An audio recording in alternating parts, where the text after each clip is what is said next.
It's a pleasure to be here. And I know that this is going to be a little different than what we've, been doing, but I really think it ties in with a lot of what we've been hearing about. So our future depends on forage agriculture. Okay, well, before I launch into this, it is 2018, so we have to put up the obligatory, that just everything I say isn't the opinion of my employer, okay, but it ought to be. And I'm not that kind of doctor, and I didn't stay at a Holiday Inn Express last night, so nothing that you hear come out of the hole in my face should be treated as medical advice, right? Right? This is understood. Okay, good. But I'm very happy to help people find literature, research documentation, so that they can go have a truly informed conversation with their own health care. Okay? I think that's kind of my role, one of many roles. But I do work for Barenbrug, USA. I'm the Forage product manager. One of our missions is to increase animal productivity to help feed the world, and then something to do with turf. I don't know. Seriously, we have a professional turf division. They do amazing things, but when I want to tweak them, I refer to them as the low-yielding grasses. But this is forage agriculture, and this is worldwide. Okay? But you might say, isn't it pretty obvious, Pete? You're at a hay and forage association meeting. Of course, our future depends on forage agriculture. And so we've heard about the rank and importance of hay industry in Idaho. But I would also like to point out that you're one of the 9 states in the United States that has more cattle than people. So cattle is an important part of your economy. And the dairy industry, we've heard a lot about its importance, obviously, to high-value hay production. Okay? But let's not forget the small ruminants. Okay? They all have a role. But that's just sort of the narrow industry perspective. I want us to get a bigger perspective because I think that there's really good news. I know hay prices, I know milk prices, I know of them. And I know that they're not where people would like them to be, and I know it's a challenge. But let's maybe just every once in a while take a step back and look at a bigger picture.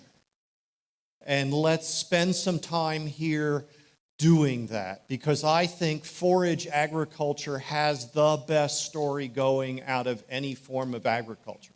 And forage agriculture is ruminant agriculture. I know there's a horse hay market, but let's really, okay?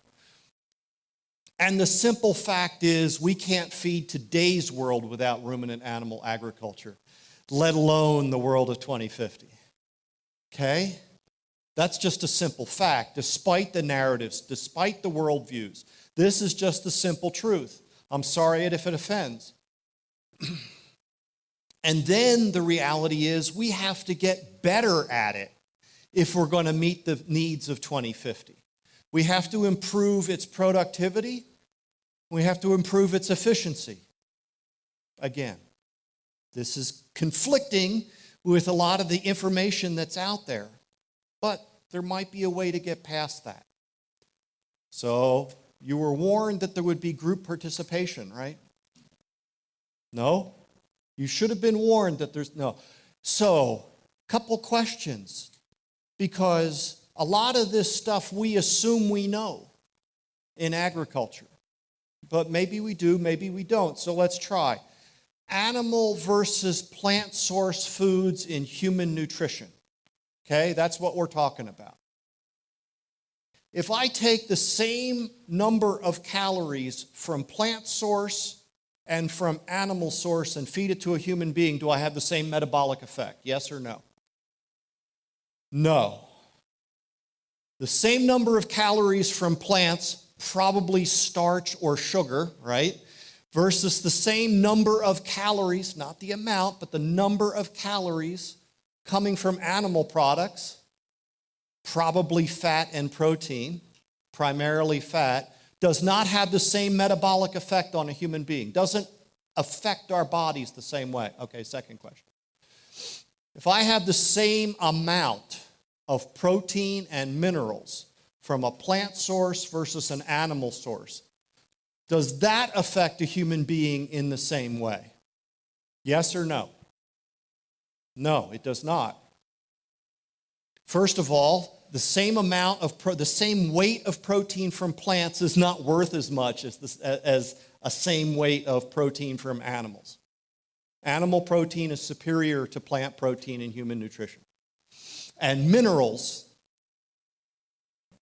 are far more available in animal sources than they are in plant sources. And in fact, if you start mixing diets, you can find that a lot of the minerals aren't absorbed when plants are present in the diet. Plants exert a negative effect. Vitamins, third question. You're doing well. Is the requirement for vitamins in the human diet a fixed, or is it independent of the source, if it's coming from plant or if it's coming from animal? In other words, let's just take vitamin C, for example. Is our requirement for vitamin C independent of whether you're eating an animal product-based diet or a plant-based diet? Yes or no? The answer is no. The more plants you eat, the more vitamin C you need. That's interesting. So then, if the answer to those questions is no, let's consider the implications for policy and dietary advice, because they're all treated as if the answer is yes. Which mammals are designed to digest a low-fat diet? That's the question. Okay? Which mammals? I'm going to show you two groups. Group A, well, we got sheep, we got cattle, we got a mountain gorilla. That's Group A. Group B is a modern human being, a lion, and a polar bear, protecting its iceberg from disastrous anthropogenic global climate change. How many people think that Group A is the group of mammals that's designed to digest a low-fat diet? Okay, how many people think Group B is the group of mammals that's designed to digest a low-fat diet? How many people strongly suspect a trick question? Come on, work with me here. None of these mammals are designed to digest a low-fat diet. Now, a cow is going to ingest. See, there's a difference between ingestion and digestion. You need to watch these people. You need to watch them real close and know the words they're using. So the cow ingests a low-fat diet. If it gets over 5 or 6% crude fat, her rumen doesn't work right? So she's going to sell. What are the principal products of rumen fermentation? Come on, hay growers. Fortunately, there's no video. Volatile fatty acids and microbial protein, right? No. So she's going to eat a low-fat diet, but those volatile fatty acids will give her at least 70% of her energy. She ingests a low-fat diet, she digests, she absorbs a high-fat diet. But she has to have a rumen to do that. Well, human beings don't have a rumen.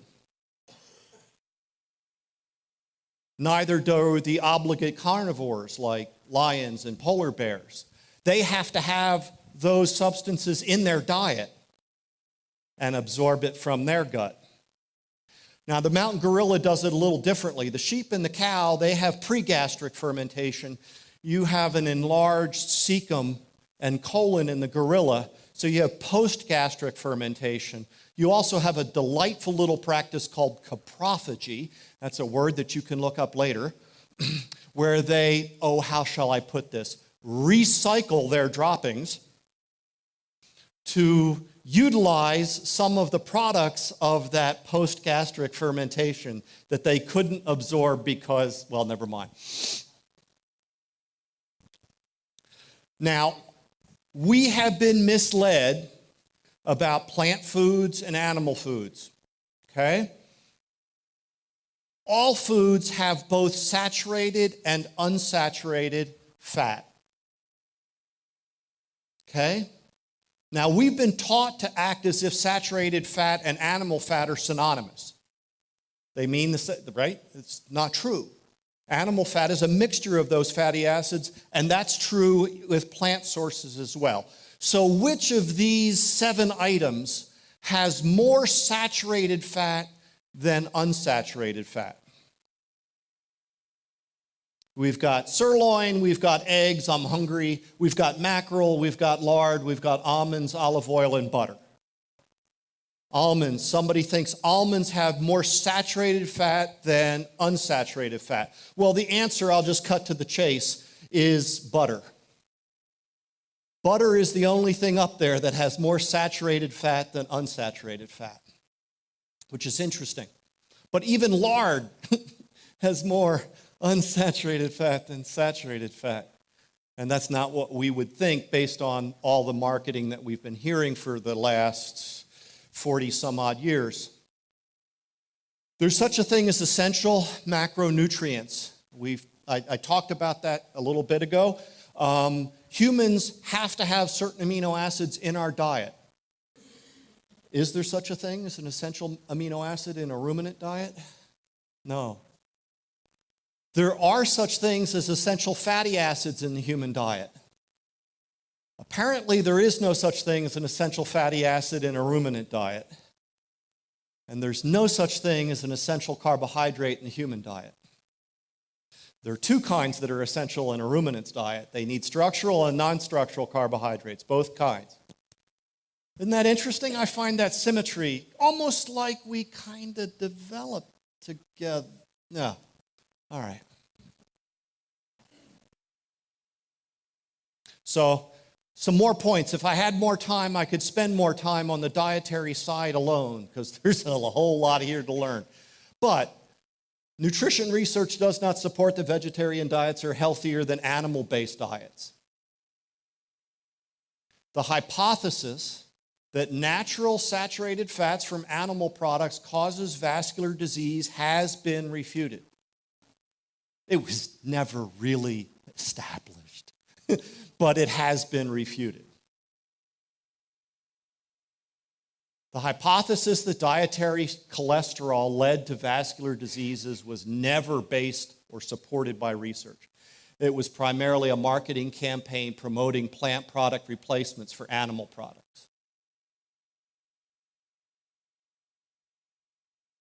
Animal protein is superior to plant protein for human nutrition. Polyunsaturated fatty acids from plants have actually been shown to cause harm in human beings. Corn oil has been linked to increased rates of colon cancer, for example. And diets high in animal products and restricted in carbohydrates, that would be high in natural fats, have been shown to produce greater weight loss, better blood glucose control, and reduced cardiovascular disease risks than low-fat, that for high-carbohydrate diets. If anybody wants to know more about this, I'm very happy to share. But if this is new information to you, I just ask the question, why does it have to be a forage agronomist that delivers this information? Certainly, why isn't the dairy industry or the beef industry, or why isn't Extension doing a better job of communicating research-based information? Now, in agriculture, we would know and accept these essential points about the role of ruminants in the ecological niches that they occupy. And what's remarkable is in every ecological niche in which human beings exist, they have domesticated ruminants in those regions. So just going down through the list quickly, they convert structural, non-structural carbohydrates into fat. They convert plant protein and non-protein nitrogen into high-quality animal protein. They reduce unstable polyunsaturated fatty acids.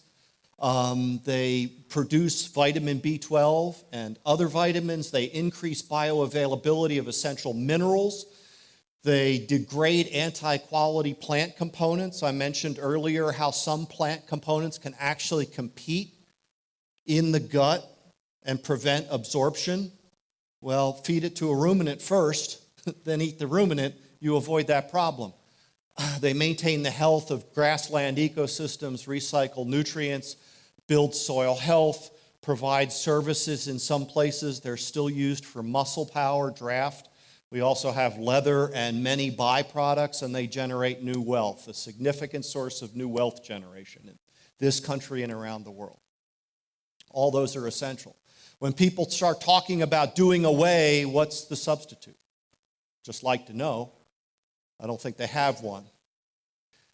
And the fact is that ruminants increase the human edible food supply. On a worldwide basis, at least half, and in some cases 100% of the feed that goes into ruminants is not utilizable by human beings. Deal. Feed you something I can't eat, eat you. Got it. Good. Like it. And we know that there are benefits to well-managed ruminant agriculture, right? These are just some: build soil carbon, soil microbial function, enhance water infiltration and retention, build soil fertility, minimize erosion, enhance watershed hydrological function, enhance wildlife and biodiversity, increase soils as a net greenhouse gas sink, improve livestock production and economic returns while improving the resource base. We have got the best story going, and we suck at telling the story.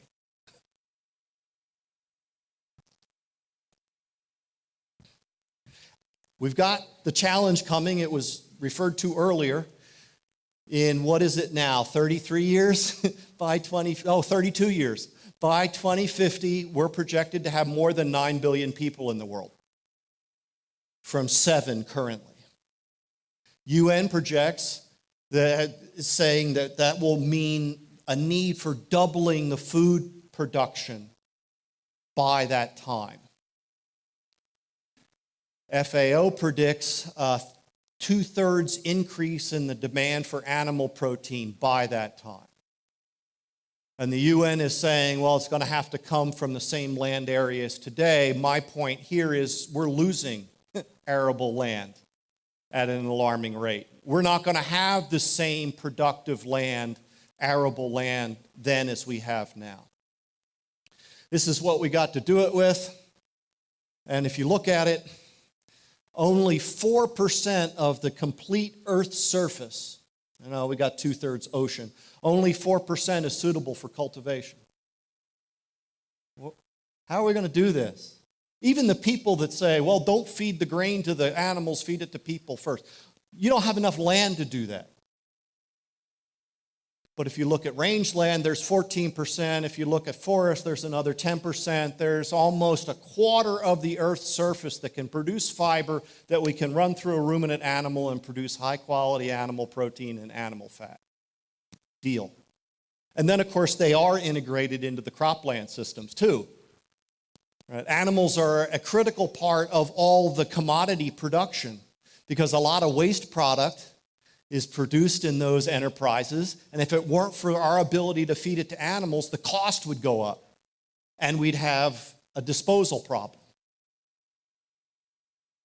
Anybody tells you that we need to be eating a plant-based diet, you can tell them we already are worldwide.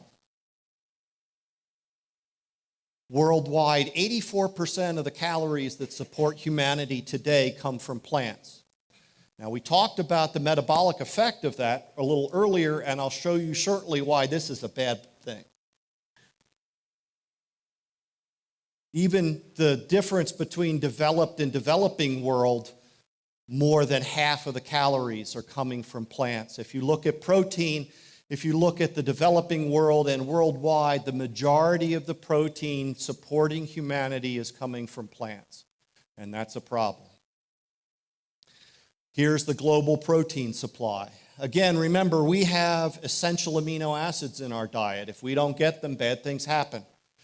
So 43% of the protein in humanity's diet is coming from animal products.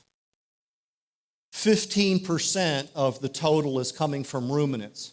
It's coming from milk, 10%, cattle and buffalo, 4%, sheep and goats, 1%. And again, remember, those are essentially multiplying resources. The ruminants are increasing the food supply for human beings. Malnourishment looks a little different today than it did when I was in junior high and high school. Then we were worried about the impending famine, and we had some remarkably racist and misogynistic comments made about how to address that issue, and completely ignored the work that was underway. But today, we've got about 800 million human beings that are still chronically undernourished. They're starved. Okay, I would use the word malnourished, except that this 2.2 billion people that are overweight and obese are another form of malnourishment. That's what it looks like today, and now we're looking to 32 years from now. And this is the director of the WHO, October 16, and she says that diabetes is a slow-motion disaster that she could imagine no solution to. So why are we paying you? That's the best you got is, The direct annual cost of diabetes in the world is $825 billion. Nearly 60% of the global costs are borne by low-income, middle-income countries. It's the most common cause of leg amputations. Every 30 seconds, someone in the world loses their leg due to diabetes. And what we now know is that once you start down that road, your 5-year mortality rate is worse than many kinds of cancer. I have a dream. One day the public's going to understand that their consumption of the products in the background, you see what that is? Fresh meat. Lessens their need for the products in the foreground, diabetes care.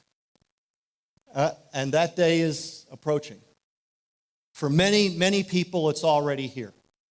Many, many people are already seeing that their diagnosis of type 2 diabetes is now removed from their jacket. But think about the effect that this could have on your industries. I'm a shameless leverager. The plagiarism's bad, but and leveraging makes it good, so I leverage. This is a tweet from a physician. Wouldn't it be amazing if there were a single food that tasted great, provided complete nutrition, and caused muscle gain and fat loss? Well, I can't leave well enough alone, so I add to that. And wouldn't it be really amazing if there were a way to convert inedible by human materials into high-quality food for humans, utilizing that portion of the Earth's surface that cannot produce human-utilizable foodstuffs, while improving the environment, improving human health, and increasing human flourishing? Oh yeah, ruminants rule. We got to get better at telling our story. A year ago, I was with this group of people, researchers and clinicians, who are restoring people's health by the product of your industry. I'm reasonably certain I was the only forage agronomist there. I know that because I had to tell them what forage was and what an agronomist is. The sad fact in the United States today is that the average American is more likely to have direct personal experience with the criminal justice system than they are with production agriculture. Yeah, there's a whole lot wrong with that. But that's who we have to reach an audience that's what? 3 generations removed from agriculture? Here's a little example. This is from Sweden. This is butter consumption in Sweden because they've had their own dietary guidelines too. And you can see it's been going down, down, down. Okay. This is the result of overweight and obesity. Okay, it's an association, doesn't prove causation, I got it, but you see the trends. What you can say here is that their reduction in butter did not result in a reduction in obesity and overweight. But here's the butter comeback. So when we saw the graph earlier about butter consumption, this might be interesting to the hay industry. And this came as the result of a lot of publicity about low carbohydrate diets. Low carbohydrate means high fat, or at least healthy fat. Well, this is actually a crime scene photo. This is a border bust. The increased demand for butter was so great that the Swedish dairy industry couldn't meet the demand. And so this is a border agent busting a trucker for trying to smuggle butter into the country.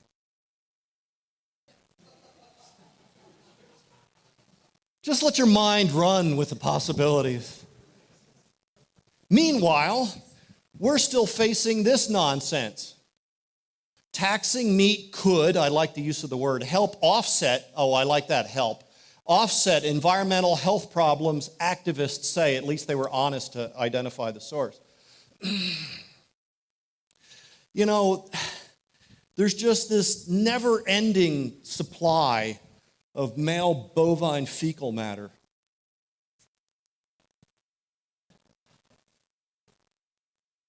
We got to get better at telling our story, and that means enlisting more people into what I call the ruminati.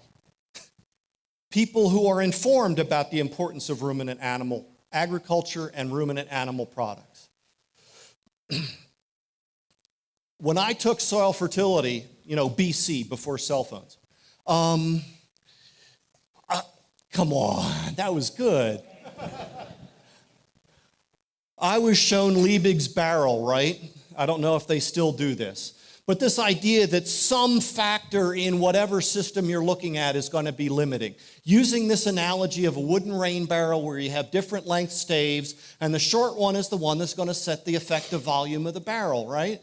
So if I add more nitrogen, in this case, if phosphorus is limiting it, I won't make any improvement in yield, okay? If I increase phosphorus, now nitrogen's limiting. And you keep doing that, and you may run into something you just can't change. That's just biological reality. Something's always going to limit. Okay, let's take that and let's apply it to individual and public health. Here's our barrel. I am convinced that the most limiting factor in human health in this country and now around the world is chronically elevated insulin. Until we address that, we won't be able to discern any other meaningful signal because the noise of that is so huge, which is going to come from excess carbohydrate, among other things, leading to insulin resistance, protein deficiencies coming into this. Do you know 40% of adult Americans don't get enough protein in America? And most females over the age of 8 don't get enough protein. What business are you in? Then there's some other things that we can look at down the road. But again, and I'm sure there'll be other things that come up, but until we can get down to that root cause, we're not going to be able to make meaningful progress. This is a list from a paper recently published showing the association, biological systems and disease states affected by hyperinsulinemia, chronically elevated insulin, cancer, circulatory disease, gastrointestinal disease or system, endocrine system, nervous system, skeletal system, urinary system. Look at the list of diseases. Until we've addressed this, we have a hard time believing that we can know anything else if this is the issue. There are people who are now soberly referring to Alzheimer's disease as type 3 diabetes. And there are other people who are referring to heart disease as yet another form of diabetes. But wait a minute, I thought heart disease was caused by eating red meat and full-fat dairy products. No. Well, that's my very rude sign that I'm done. But apparently I'm not.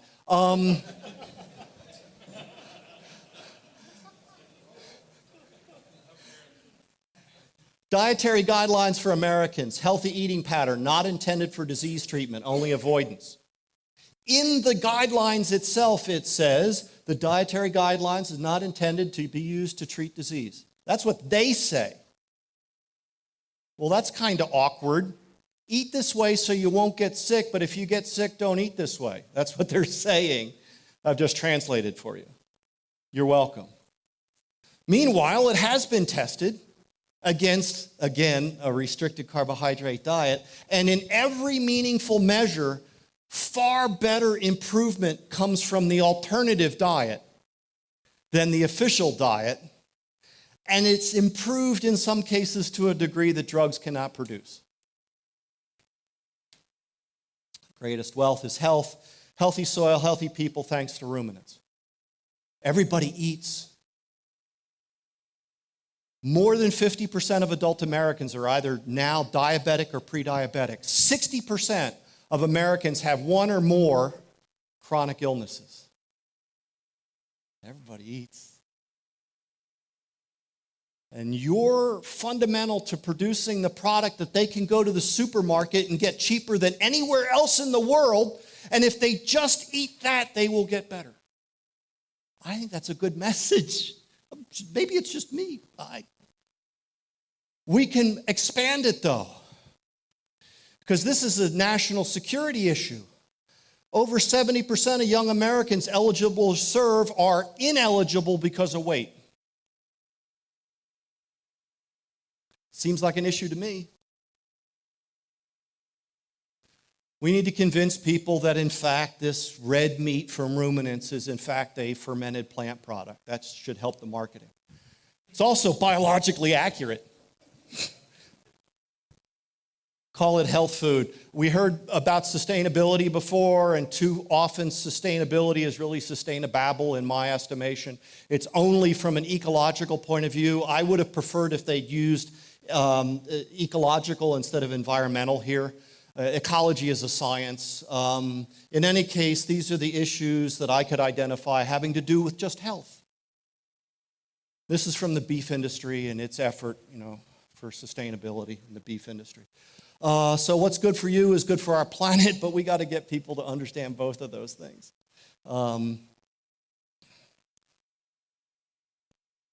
Again, soil carbon, we now are accumulating the evidence that shows soil carbon increase under well-managed grazing. Over different environments are going to be different, absolutely, right?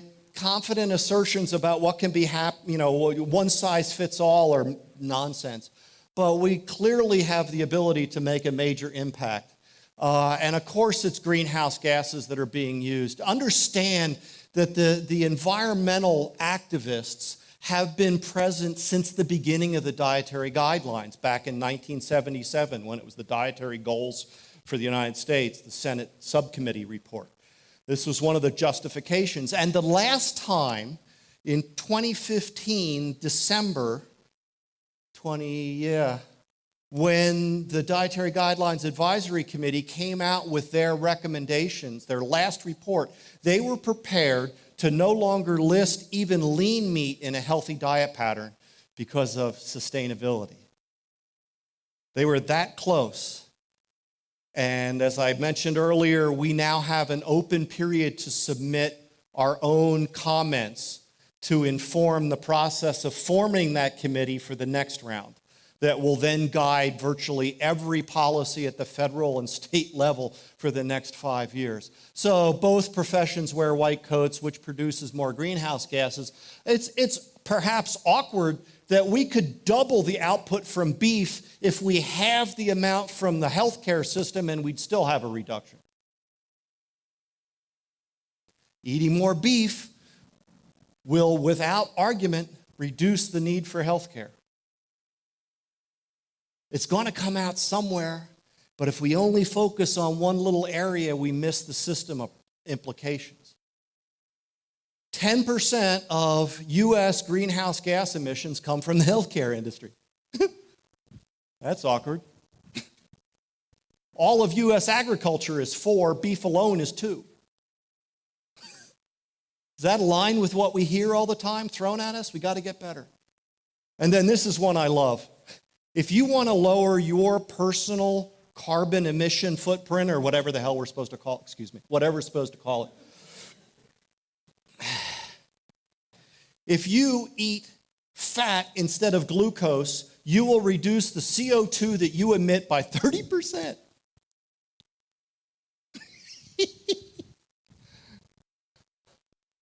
T-bone appetit. So what comes next? That was good too. Come on, you're a tough audience. So become educated. I hope I've started something here, and I'm very happy to help it. I'm here until, for the rest of our time, and I'm available. But there's some books that I recommend. If you haven't read books by Gary Taubes, I recommend him as an author. There's lots that he's written. He's done more to shine a spotlight on this debacle than many others. Why We Get Fat and What to Do About It is one book that I recommend. His latest book is The Case Against Sugar.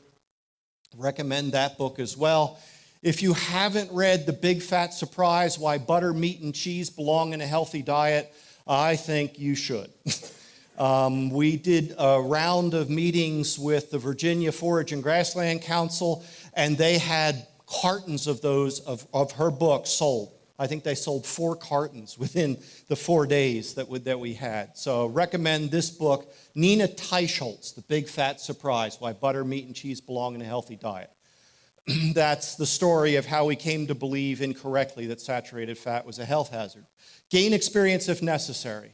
Okay, if you find that you have manifested metabolic syndrome, then this is one diet that I started on in 27 when I was, balding, obese, pre-diabetic. Today I'm just balding. That was a good one too. Challenge the narrative. We've got people doing things in schools, in our churches, in our communities, and if you feel that that's your calling, ask people to start presenting some actual primary research papers to support their position, not some activist literature. And again, I'm happy to help. Find your position of influence. I hope I found mine. Again, we all can affect where we are. And in some cases, the best thing that we can do is restore our own health. And people around us will go, wait a minute, what did you just do? I've been seeing the difference. So, no, I've been long, thank you, and I don't know if we have time for questions or not. Oh, the first book was Why We Get Fat and What to Do About It by Gary Taubes, Taubes. The second book was The Case Against Sugar, same author. I've posted on my social media a PDF of these slides. So I'm the only Peter Ballerstedt that I know of on Facebook and Twitter and other places, Instagram. You can find me. I put stuff up real regular because I'm trying to get information out to more and more people. So, but again, you can contact me, pballerstedt@barusa.com. It may be in the handout. I'm